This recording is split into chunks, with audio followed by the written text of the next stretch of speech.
All right, today, I don't know if you can see, it says part one. Okay, it says heaven and earth part one, which means there's a part two when I get a chance to talk to you guys again. So today we're only going to talk about roughly half of the entire thing.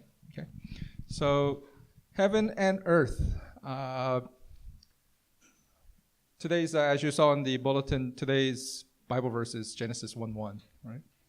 And hopefully you have Genesis 1:1 by heart. Let us all say it. 1, 2, 3. In the beginning, God created the heavens and the earth. This is probably my very, very favorite verse in the Bible. I love the book of Genesis, and I love this verse because it tells us everything we need to know, and it's the beginning, right? So anyway, and I wanted to talk to you guys about the foundational thing, the ultimate core, essential thing, right? Just because, for the girls, right? Just because before you put on, you guys put on a bunch of stuff on your face. Right? And I see my wife do it, and they all go in layers. There's the very first layer. You can't put the second layer on until you got the first layer on, right? So there's the essence, there's the foundation upon which everything else is built up to get to these wonderful, lovely faces, correct? All right. So same principle. There are things in the Bible, we talk about Jesus and all this stuff, but there are things in the Bible that where all that stuff begins to get layered. Okay.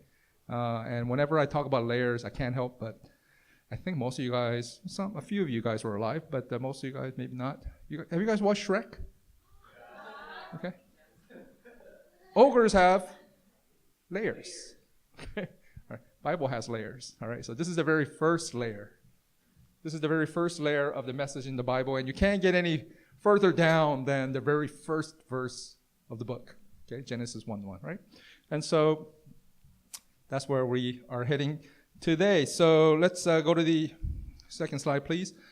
And as we recite it by heart, most of us by heart, the book of the Bible, the Word of God, this thing that we call the Word of God, a written record of the stuff that God has said to whatever He wanted to say to us. He put it down on paper, which is pretty, if you guys think about that, it's pretty darn amazing. Right? This is one of the reasons why you guys take all the photos you take, because you want to preserve your memories for, I don't know if your children will be interested in it, but at least for yourself as you get older. You go and look back. Oh, this is what I looked like 10 years ago. Like, I have if you come to most of you guys come to my house, right? There's a calendar in the kitchen that I make every year. I've been making for probably, as old as my first one is. So I've been making it for about 17, 18 years. I make this calendar, and each month there's photos on the calendar which is 1 year old. So the photos you see on that calendar were taken in the month of February 1 year ago, right? So every time we look at that, we can see, oh, this is what we look like. I'm a little older now, or he was only like Caleb over there. He's grown a lot the past year. So he used to be like this tall a year ago. Now he's up here. So it's like, oh, you've grown a lot, right? So we always like to look back.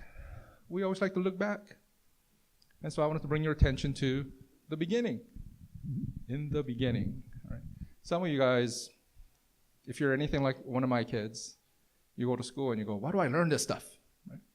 Right? You hear the most common thing you hear about math. When am I going to learn algebra? When am I going to use algebra in life and all that, right? And then there's subjects like history. What do I have to learn about history? What? This is garbage. Why do I need to know this?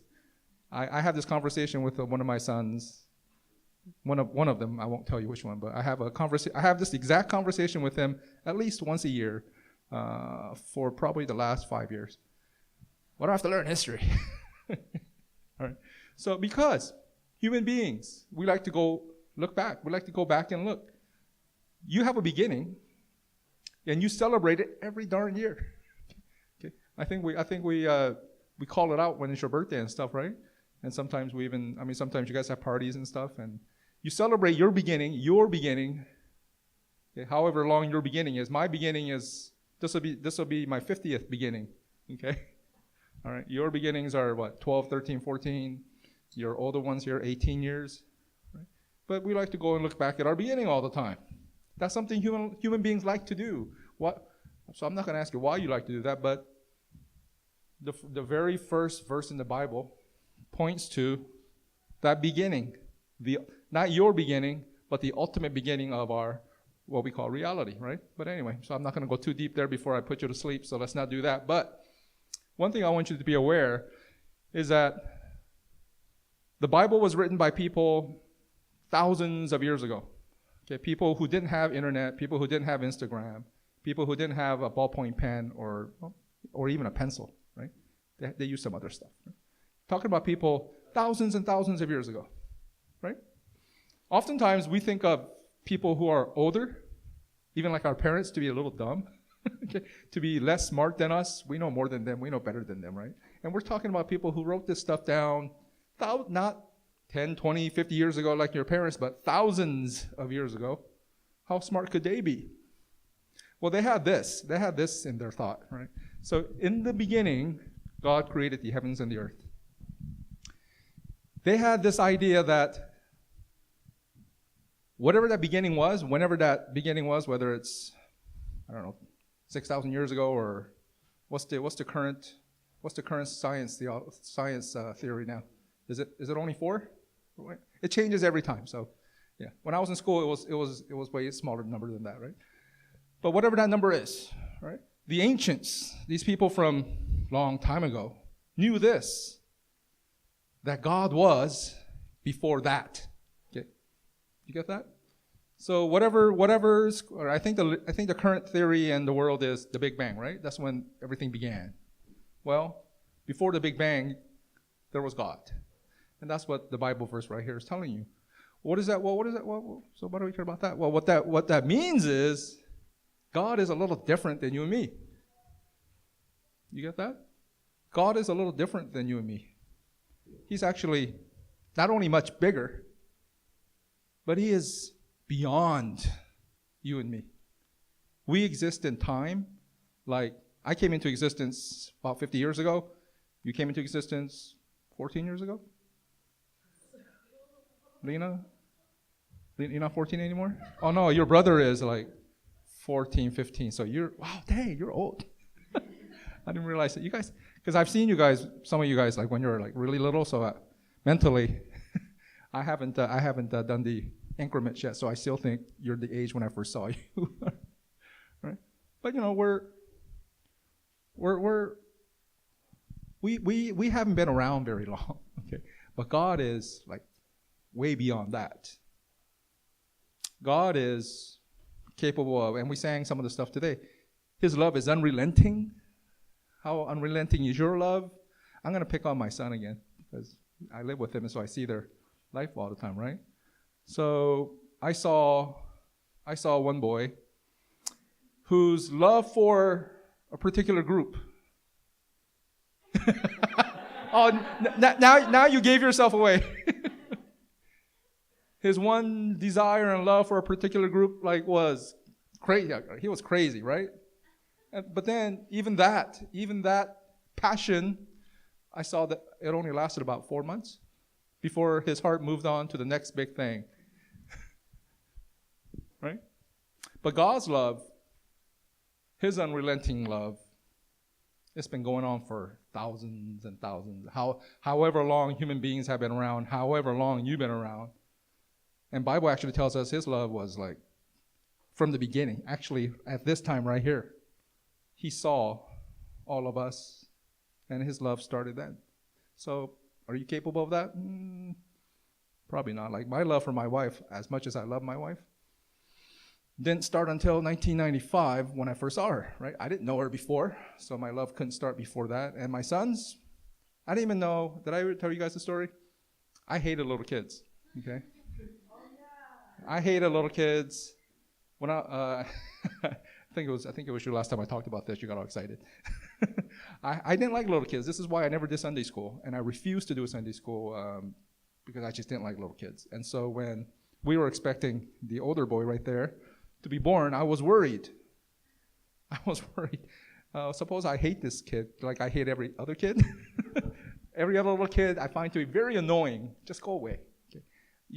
Don't come to me until you're able to hold a conversation with me. Just go away. That was the way I felt. All right. So I was worried, and I couldn't tell this to my wife because she's all happy and she's waiting for her baby to arrive. I can't tell her I might not like our kid. So I was worried.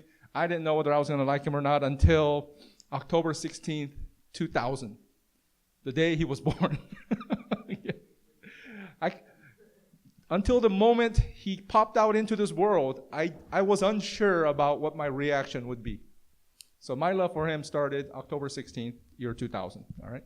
So I didn't love him from the beginning like God did. So God is way bigger, way greater than us. And what I'm telling you is that the ancients, the people who read this stuff thousands of years ago before us, knew that. They knew that God is way bigger than us. I'm going to throw out is this an SAT word? Transcendent? No? You already knew that? The first time I heard the word transcendent was when I got to college. And I was in a philosophy class, and they're talking about transcendent this and that. And I thought, what in the world is transcendent? I had to go look it up. I didn't want to look dumb in class and raise my hand and go, excuse me, what does that word mean, right? So I went home and looked it up.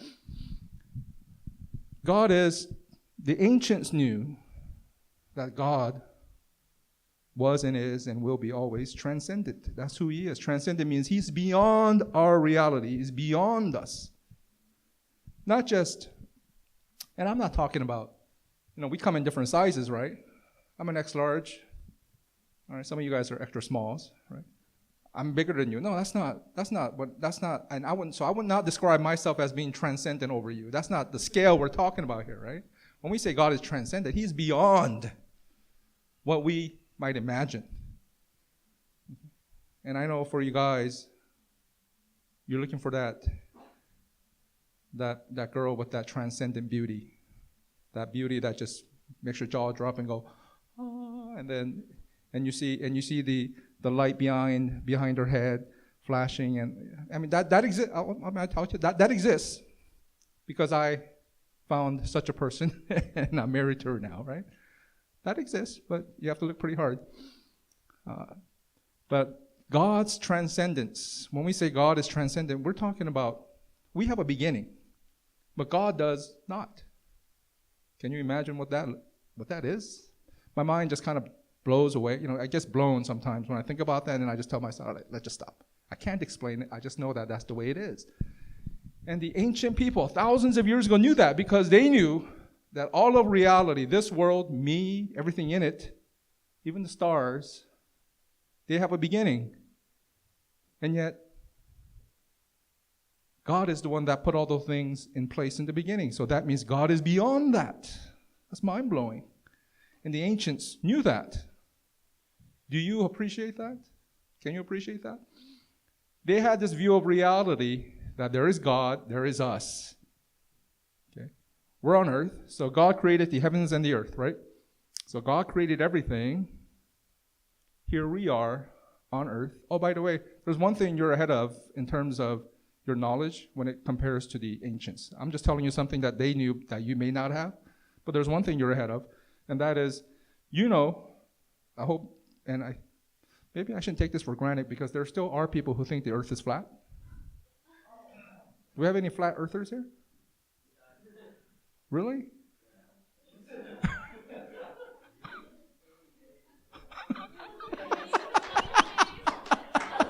Oh, that's awesome.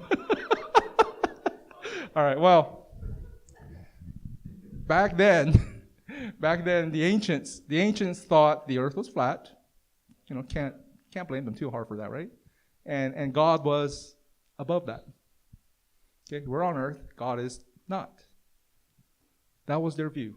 Okay, that was we sing so much about God. Look, the way we sing about God, the people thousands of years ago would not even, maybe 100 years ago even, would not have even imagined talking about God in those words. God is my beloved. I don't know. I don't know if that would have flown 100 years ago when we're talking about fire and brimstone. You're going to hell, that kind of thing. God's probably not, right? This is very, very modern. This is very new, the way we relate to God. And because we relate to God in such intimate closeness, we sometimes lose sight of the fact that God is so big, so mighty. I mean, we sang that, right? How great is our God? His greatness is beyond our words. And the reason I say that is because the moment we can describe God, that means we've got God contained in our little heads. But God is way bigger than that. Okay. By the way, what I just told you is the basis of whenever you want to get married, then you come talk to me. I'll explain to you the nature of love. Okay, that's where it all comes from. But anyway. So talking about the beginning, talking about being aware that God is almighty, God is transcendent, God is beyond us, beyond our reality. We are finite. We have a beginning and an end. And we sang today that our beginning and end are in God's hands. Okay, in order to have the beginning and the end in his hands means he's bigger than the beginning and the end. Can you imagine that? No. When you're studying math, you just have arrows on the number scale, number line. You just have arrows, which indicates it goes this way and that way, infinitum, right? There's no end. Okay. God has no end. God has no beginning. It's kind of hard for us to imagine that, but that's the whole point. We can't because he's beyond us. He's much. That's the kind of being God is. Right? Go to the next. Finally, we'll go to the next slide. And I only have 20 slides to go at this pace. Just kidding. When you were here last time, I was here until I think noon or something like that. I think you end around 11:45. Okay, I'm not ending at 11:45, so just know that. If you want me to end faster, you just need to give me more opportunities to come here, because once I come here every blue moon, and so when I'm here, I maximize it. All right, so we go to the next one. So I just want to get this one thing out in the open, because this is something that bothered me for a long time, okay, until I looked into it in order to talk to you guys about it. So in Genesis 1:1, it says God created the heavens and the earth. I'm going, there's more than one heaven? What the heck? It didn't make any sense to me until I looked into it, and the explanation is so darn simple. Okay, I'll give you the simple explanation first. Man, we need a better projector. Can you guys see that? That's why you need to sit in the front. Or get better glasses. Okay. All right. There are words, even in English, go Google it, English plural words that we use as singular words. There are words where we use the plural form. We don't use the singular form. Who says in the morning, "Hey mom, where's my clothes?" Nobody says that. We always say, "Where's my clothes? Where's my glass? Where's my eyeglass?" Nobody says that. We say, "Where are my glasses?" Sky, okay, once in a while we'll use a singular form and say sky. But most of the time we say the skies. Right? Yeah. Most of the time we use the plural form. So there are words in English where we don't use the singular form. They're almost always used in the plural form. And I found out, in the Bible, heaven is one of those words. In Hebrew, the ancient people, in Hebrew, the word for heavens is actually, the reason it's translated as heavens in English is because the plural, the Hebrew is plural. And it's one of those words where, just like we use clothes, it's a word that's used in the plural form. Oh, it wasn't this big giant mystery. I thought, God created, we talk about, their songs about what? Seventh heaven, and like I think if you go to Stevens Pass, one of the highest, one of the most advanced slopes is called Seventh Heaven, right?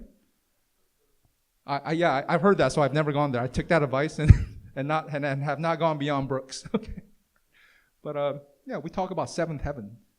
We talk about heaven as if there are economy class and first class, right? But the Bible says heavens because that's just the plural form of the Hebrew word. So no big giant mystery there, right? Now I'm sure there are people who want to make it into something more than that, but. So that's. I just wanted to put that out there in case there are some of you who are like me, got hung up on that and going, "What does it say, heavens?" All right. Next slide, please. So, what does heaven look like? When we talk about heaven, then, When we talk about heaven, what do you think? What is heaven to you? What does heaven represent to you? When I was in Sunday school, this was when I was, I distinctly remember this because this was when I was in 3rd through 5th grade. So this is probably my 4th grade year. 4th grade year, maybe 5th grade year. I remember, I'll be upstairs in our church. I'm up there, and somebody Deacon Casey would be talking and giving the message, right? And the teachers talk about heaven, and she described it as heaven is she almost made it sound like Disneyland commercial. Heaven is the happiest place on earth, right? That's the Disneyland thing, happiest place on earth. Well, she said heaven, when you're in heaven, you're just so dang happy.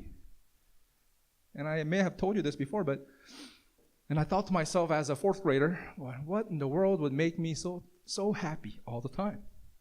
There was only one thing. That was, it must be like when I go to the arcade with a big fat roll of quarters. Now, you guys don't know neighborhood arcades anymore because you all game at home, but when I was your age, there would be neighborhood arcades, these places where they have these video game machines, and you pop in a quarter to play. Okay, there's still some of those around, but they're almost all gone. Like all the 7-Elevens would have 1, 2, or 3 machines there, and I actually lived right next to the apartment building I lived in. 30 feet away was a convenience store owned by a Korean person. Who else, right? And they had 3 arcade machines in there. And sometimes, let's see, I would save my lunch money, so I would have 3 quarters, but those 3 quarters would only last 5 minutes. So you're just watching other people play. But still watching other people play, still very happy about that, right? Maybe for some of the girls, it'd be you go to the mall with $100 in your pocket. How would that? Look at that. I see some smiling. I see some smiles cracking already. See, you can imagine that, right? Well, if you did, right? What would make me the most? What would it take to make me really, really happy? And my Sunday school teacher said, "Well, in heaven, you're going to be really happy." And I thought, really? Okay. What's it going to take to make me really happy? And I couldn't think of anything other than heaven. I'm going to be playing games there all day, all night. No one to tell me to go to bed, right? Like my kids, I tell them, "Hey, go to bed." They don't have to hear that. They can be up until 3 or 4 or 5 in the morning, and right? What could be better than that? And so right now, I'm living my dream right now. Where some of you guys came to my house a couple of weeks ago, I have a room where I have a lot of video games. I now have more games than I have time to play, but so I have partially fulfilled my dream. I have all the video games I want. The only part that I'm missing right now is I don't have the time. Okay? I have to go to this thing called work, and so I don't have the time to play it. But anyway, my dream is half fulfilled. That's all right. So what is your vision of heaven? When the world talks about heaven, they often think about something like this. Okay? Oh man, it looks so much better on my laptop. So this is actually an advertising for a car company. They're advertising their airbag. So that's why you see a person's face kind of leaned up and squished, because their airbag popped open, and so their face is on the airbag. So their time to go to heaven is, they're about to go to heaven, and then the airbag saved them. That's the idea here, right? So but look at the way heaven is depicted. Heaven is depicted as this place in the clouds, all sunny, white clouds, the pearly gate. You got the gate. You got temple there. You got fat baby angels with wings. This is often the way heaven is portrayed in popular culture. How do you imagine heaven? Now, I can tell you right now, I don't imagine heaven as I did when I was in 4th grade. Okay. I moved past that, right? And Pastor talked about heaven a little bit last time he was speaking. But how do you imagine heaven to be? What is heaven? Is that the place you go to when you die? And what does that place look like? Is that the way you imagine heaven? So how did the ancients imagine heaven when the Bible talks about heaven a lot. And when the Bible talks about heaven, how did the ancient people understand that? with this photo, with this little picture here, I'm wondering, how do you imagine heaven? What does heaven mean to you? What does that mean? Is it that description that my Sunday school teacher gave me? Oh, it's the place where you're just going to be happy all the time? Is that what it is? I actually told my kids this a few months ago, I think. I asked them, do you know what you're going to do in heaven? Bible tells you very clearly. If you read the book of Revelations, you'll find out exactly what you'll be doing after you die on earth. Well, maybe not all, most. Not everybody's going to go to heaven, right? Should I just assume everybody's going to go to heaven? All right, let's be nice. All right, what are we all going to be doing when we go to heaven? Well, if you read book of Revelations, you're going to be doing pretty much what you're doing right now, which is not listening to me talk, but you're going to be worshiping God. You're going to be worshiping God. Oh, God is so wonderful, so beautiful, so mighty, so loving. And you're going to just bathe in his presence. Just like one of my sons want to bathe in the presence of red velvet. Or whatever it's called. Sorry, what is it? What is the group called? Oh no, he's moved on from that. That's what I was telling you. What's the other group? It is red velvet, right?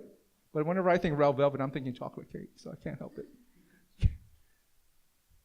He hates chocolate, but he said for them he would be willing to eat a slice of red velvet chocolate. I'm gonna call him on that, so I'm gonna.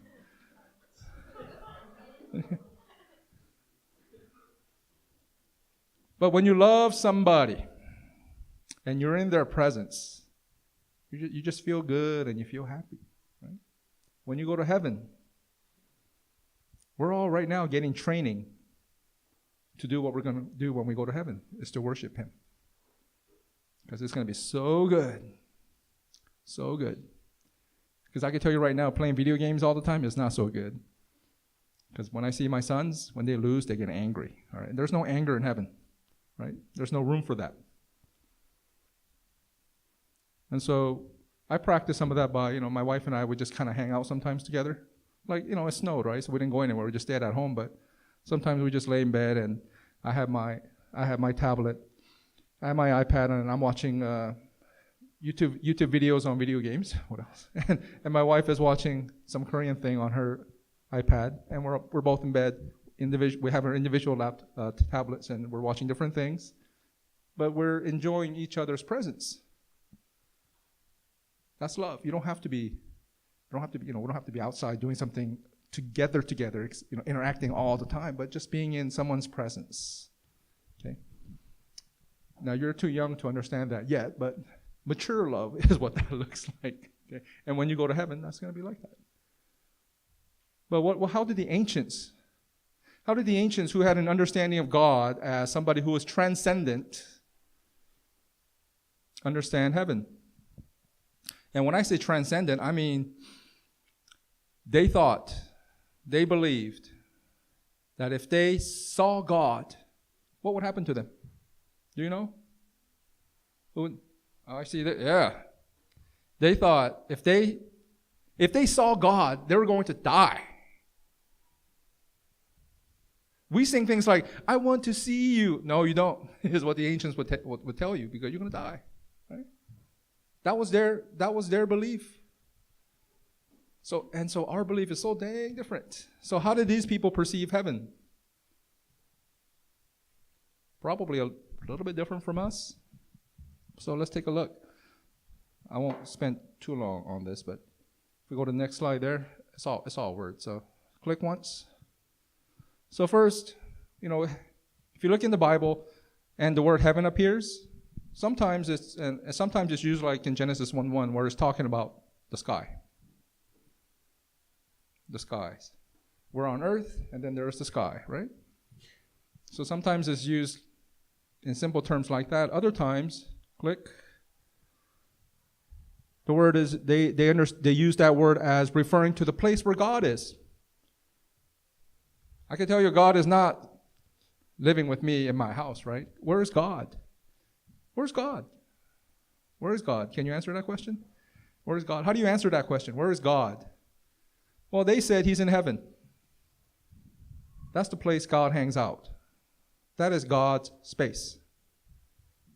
So heaven sometimes was they used in the Bible is used as an ordinary word, like it refers to the sky. Other times, it's used as the word to refer to God's place, God's space, where God is. We call that heaven, right?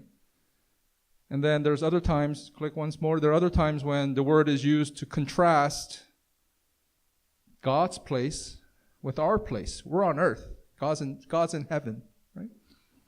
So again, this points back to their understanding that God is beyond us, bigger than us. He is so mighty that if I'm in His presence, if I look at Him, I would die.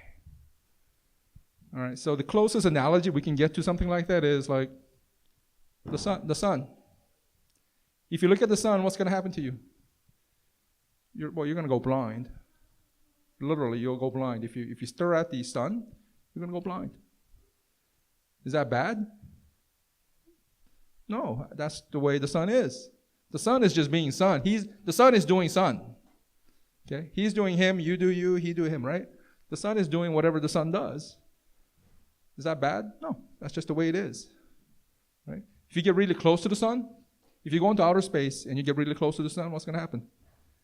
You're going to become fried chicken, right? It's very, very hot. Is that bad? No, that's just the way the sun is. Okay? That's just the way it is. And so the ancients had this understanding of God as God is in His place. We're in our place. We're on earth. And He's out there somewhere. We don't know exactly where, but He's out there. And wherever He may be, we just call it, oh, He's in heaven. And that heaven, that place that He's at is different from our place. Okay, that is their understanding. It is true. It is true. God is in His place. We are in our place, right? So this is I want you to appreciate this fact because we take it for granted that God is with us all the time. And things had to happen in order for that to happen. In order for us to, in the 21st century, to enjoy that truth that God is with me, God had to do a lot of things to make that happen. Okay? So that's what I'm trying to help you to understand, that back in the beginning, things were a little different. Okay, if we go to the next slide. So as I just explained to you, we have this notion of heaven. In the Bible, there's this notion of heaven, which is where God is. That's God's space. And then we have this ideal of human space, where we are on earth. And it's clearly separate. Clearly separate. I live in my house, you live in your house, right? We live in two different spaces. And the ancients viewed it this way. Today, we sing about, God, I want to be in your presence. God, you're in me. I want to be with you. I want to see you. I want to hear.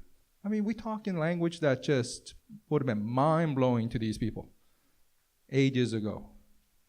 Because everything that we enjoy today is because of the man who came 2,000 years ago. And we celebrate his birth every year, right? During Christmas. It's because of all that, right?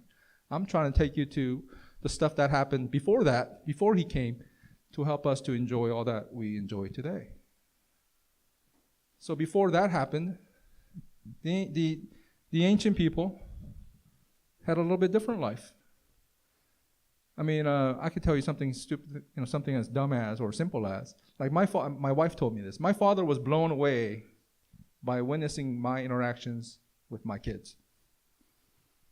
So like when at home, this happens, but it happens more often when we go out to eat. Especially when I don't know why, but when we go out to eat when it's just the three of us and we're hanging, like my wife works at this burger place in Woodinville called Shake and Go. So sometimes the three of us would go there to eat. And I've noticed this, whenever we're there to eat, we talk a lot. Okay. We talk about, I don't remember what we talk about, but we're there for an hour and we just, we talk about girls talking all the time. No, we're talking a lot. And my father witnessed me and my kids talking before, and that was very mind-blowing for him, because have I ever talked to my dad like that? No. Okay. My dad, the conversations I have with my dad is, hi, hello, good night. I mean, that's about it. Okay. And so my interactions with my father probably reflect this sort of attitude a little bit more. Okay. The attitude that the ancients had with God. He's out there. I know he's taking care of us. He loves us, but he's out there. And I wanted to stay that way because I don't want to die. I don't want to die. I don't want to see him and die. So you stay over there. Stay far away, but not too far. Right? But is this the way God, is this what God wanted? I'm going to go back to I'm going to ask you to go back to your mind about the first slide. In the beginning, God created the heavens and the earth. Why? Why did he do that? Huh? You want to say something? Oh, your toes are cold. Trying to tell me to hurry up? Why no? She said take your time. All right, we don't eat lunch until about 12:15, so I got another half an hour. Why did God create the heavens and the earth? Why? Whenever you do things, there's a purpose. Even for us. Right? Like, let's say you had a homecoming, right? Do you go to homecoming without any sort of special preparation? Do you suddenly get up in the morning and go, okay, I'm ready to go? No. You do what you got to do, right? Like you might be in your room 20 minutes doing the thing with your eyelashes, whatever you call that. Yeah. I mean, you'd be doing something. Right? Guys will be, because I saw one of my kids busting on his friends for the way he dressed to his homecoming. You got to prepare. You got to do things. You do things for the purpose of going to homecoming. What was God's purpose in doing what he did? In the beginning, God created the heavens and the earth. Why did he do that? And what was the very last thing that he created? Yeah, it was us. We were the last thing that he created, which means what? The stuff that he created in day 1, 2, 3, 4, 5 was to prepare everything for us. Okay? We were the final thing. We were like the cherry on top of the sundae. So, you get the pun? Sunday. Sabbath Sunday? Okay. Yeah. We were that final thing, right? So what was God building? What was his dream? Your parents ask you about your dreams, I bet. If you live with first-generation parents, first thing they ask you, what's your dream? What do you want to do? I hated that question when I was growing up because I had no idea. I didn't even know what his dream was. I realized later I always had dreams. I just didn't know that's what they were talking about. I thought it was something else. But anyway, what was God's dream? What was God's vision? You know, we're in Vision Church. What was God's vision when he set out and created everything? All right, so when God created the heavens and the earth, this is not what he was thinking, okay? This is something that happened because of something else. Why did the separation happen? Sin. Yeah, sin. This thing called sin messed everything up. This was not the original plan God had. God's plan wasn't to live in his house and for you to live in your house. So if we go to the next slide, please. I only have 2 slides left. Well, God's plan originally was for us to be with him completely. We only read the first verse of chapter 1. If you go to chapter 2 in Genesis, that's where God talks about Adam and Eve, Garden of Eden, all that stuff. And you'll notice who was taking a stroll through the garden in the Garden of Eden.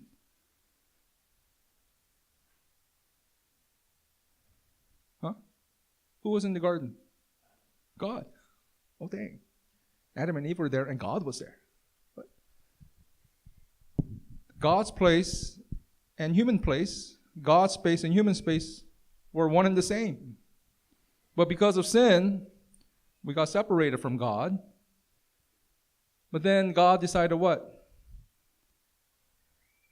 Whatever sin did has happened, but I'm not going to sit still and let things be that way. I'm going to bring them back to me. Human beings, Adam and Eve, when they sinned, what happened? Did God leave Eden?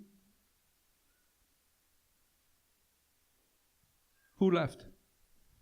Yeah, Adam and Eve left. God was in Eden, and Adam and Eve got driven out. Their sin did not shake God. Sin cannot master God. Sin, God will crush, has crushed. You understand that? When Adam and Eve sinned, it did not drive out God from Eden. It did not drive out God from his place. Human beings left. God was in his place. And God's desire is to bring us back to be reunited with him. To be, you heard words like reconciled, restored. Yeah, God wants us to come back to him. God wants us to be reunited with him. God wants to recreate what he had with Adam and Eve in the Garden of Eden. And I'm going to talk about this in part 2. But so that's why if you look at the temples and the tabernacles and all that, the decorations there, they're all decorated in garden images with fruits, fountains, and all that. God has never given up on his original vision of being with us as one, right? But that total reunion has not happened yet and won't happen until Pastor mentioned, he talked about that day. Bible sometimes has this phrase called that day, that day, okay? When that last day happens, then our reunion will be complete, but we're not there yet. So our reunion right now, I need to charge you guys like $2,000 for showing you this diagram. This diagram is called the Venn diagram. The first time I saw a Venn diagram was in college. I'm showing you stuff from college for free. What? It's in elementary school now? Oh, dang. I didn't see it until college. Well, did you know it was called the Venn diagram? Yes. All right. My education, I guess, is not as good. All right, well, so now we have this thing where God's space and our space, sometimes parts of it overlap. Parts of it are overlapping. Where do you see this overlap happen in your life?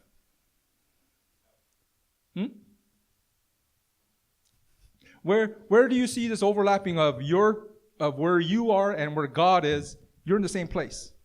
Where does this happen? When does this happen? Where does it happen?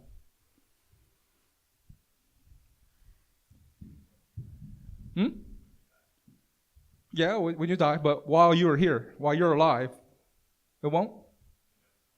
You never see him? Let's see. We may not see him with our physical eyes, but we sing about it all the time. Church. What specifically are you doing at church? Yeah. When you're worshiping, when you're praying. Yeah.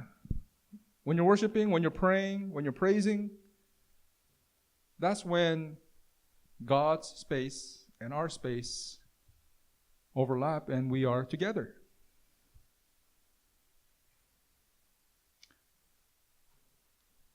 So, to the ancients, when did these overlaps happen? It freaked them out when they saw it happen. How could God, who is beyond us, who is so greater than us, how could they could not imagine him visiting us. But in the Bible, several times this happened. The very first time it happened, it's in the book of Genesis. And my older son needs to know more about his namesake because it happened with him. Who's that person? Jacob, yeah. When did that happen? It freaked him out. He was running away from his brother because his brother wanted to kill him. He didn't. All right. So his older brother said, my younger brother stole my birthright. He didn't actually steal it. You gave it to him. But anyway, but in his mind, he stole it, right? So he wanted to kill his brother. And so Jacob ran away. Jacob had nothing other than some provisions, some food, and he's running away to his uncle's house, his mom's brother's house.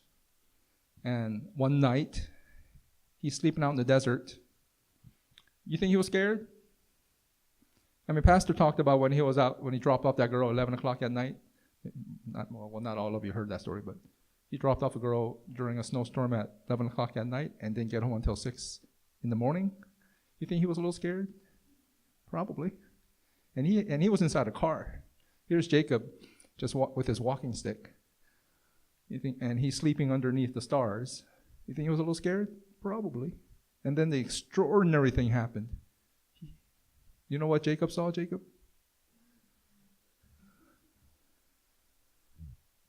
Jacob saw angels going up and down to heaven from earth.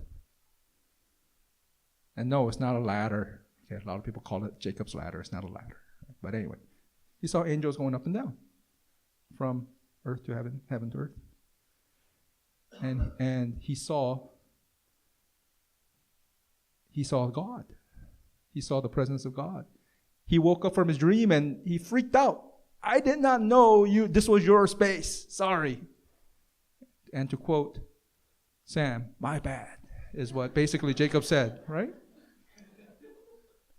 And so to make up for it, what did he do? He made a little altar. He set up some stones, and then he offered a sacrifice. You know what sacrifice he offered? He poured olive oil. Did the Bible say olive oil? Okay, let's just say oil. He poured oil on top of the rocks. That was his food and money that he poured out to God. I did not know this was your house right here. So he called that place Bethel, right? Bethel in Hebrew means house of God. I didn't know this was your house. I didn't know you were here. I slept here. I didn't pay anything. Sorry. And he worshiped God and he poured oil there. This was the very first time when, at least in the Bible anyway, when a human being witnessed God's space invading our space. His unrelenting love drives him to come into our space. You know, when my younger son over there, my second son, brings his friends to our house, oftentimes they hang out in my game room upstairs with the door closed. And I hesitate to go up there sometimes because I know the stench that is waiting for me there. These kids need to take a shower. Sometimes they went to PE that day, right? And then right after school, they come to our house. And so they go up there and the door's closed. And I open the door and that... But God had no problems like that. God did not let that hold him back from entering into our space. So we have other times like this when God, that almighty transcendent being, enters our space. He did this other times with a guy named Moses. You know the burning bush thing? It freaked Moses out. And God told him what? Take off your sandals because you're on holy ground because this is my space. To the ancients, this was to these people from thousands of years ago who wrote this book, who read this book, who understood this book. This is unimaginable. God's not my friend. He doesn't hang out with me. Man, he's like the sun. If I get too close, I die. So I need him at a good distance. Okay. And for us, and now we sing about, I want to be with God, I want to see God, I want to love God, I'm his beloved. We sing some crazy things nowadays. Okay? It's all good, we should, but I'm just telling you, it wasn't always like this even 50 years ago. Okay? And I can guarantee you, your parents aren't singing this even today. Okay? Pastor talked about Amazing Grace song. Amazing Grace. Yeah, that's a song that's celebrating how wonderful God's grace is, but your parents aren't singing it that way. Your parents sing it as your parents shift. So Amazing Grace, how sweet the sound that saved a wretch like me, right? The song's focus is Amazing Grace, but your parents are focusing on the wretch like me. I'm a wretch. Oh, God. This is the way Koreans sing it. Korean Jesus is very different than American Jesus, okay? So we still even see that cultural thing, right? I'm just trying to get you to appreciate where the Bible's coming from. That it wasn't always like this. We enjoy so much today. We enjoy so much intimacy with God today. But it wasn't always like this. It started this way and then quickly fell away, right? Sin entered, fractured everything. And God has been at work to restore us. And today we have these pockets in this world where we dwell with God, where we feel like, look, God is with us all the time, all right? When you're at school, God is with you. God sees you. When you're in your closet, whatever you may be doing, whether you're, pulling on your eyelashes or, whatever you may be doing, God sees you. But there are places where we associate, where we concentrate on God. And so we have these pockets in this world, pockets in our life, where we feel like we're together with God, right? And so God is at work. And this is the result of Him being at work, being unrelenting, never giving up on us. As soon as Adam and Eve were driven out of the garden, God was already at work. His unrelenting love is the reason why we enjoy all that we enjoy today. And today I'm going to stop here, but next time we'll continue this talk about, so all that stuff that God has done, or has been doing, is doing, will be doing, well, what does it mean for us as Christians today? What's the meaning? What should we be doing? What should we be thinking? Yeah, we'll talk about that in part 2. All right? But for today, just realize God is almighty, transcendent, greater, beyond us. Whatever adjectives you want to throw out there, yeah, He's all that. And He decided He's not going to give up on us. He's not going to give up on us. And He wants to dwell with us. He wants us to dwell with Him. And so what is our response to that?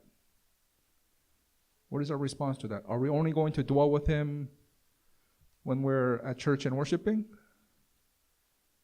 Your whole life, 24/7, your entire life needs to be an act of worship. Now, I totally get you're 12 to 18 years old. And when I was 12 to 18 years old, I know I wasn't as spiritual as I thought I was. I know I wasn't at where I should be. Okay. But this is something you're figuring out as you're getting older, as you're growing. How do I worship God? Not just when I'm here on Sunday, not when I'm at church, but how do I worship God 24/7 with my entire life? Even when I sleep? How do I worship Him?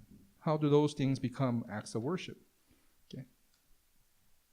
These are things that we'll figure out. These are things we'll get trained in as we continue our life. Okay. As sojourners in this world, as travelers in this world, because our final destination is to be with God, right? So if you go to the last slide, yeah, this is God's picture of our life. That His space, our space, we're all in the same place. Okay, we're not there yet, but this is the ultimate destination, right? So, in responding to His love, in responding to what He has been doing for us and continues to do, that is what I ask you to do today. Okay. How can I live with you 24/7? Let us pray.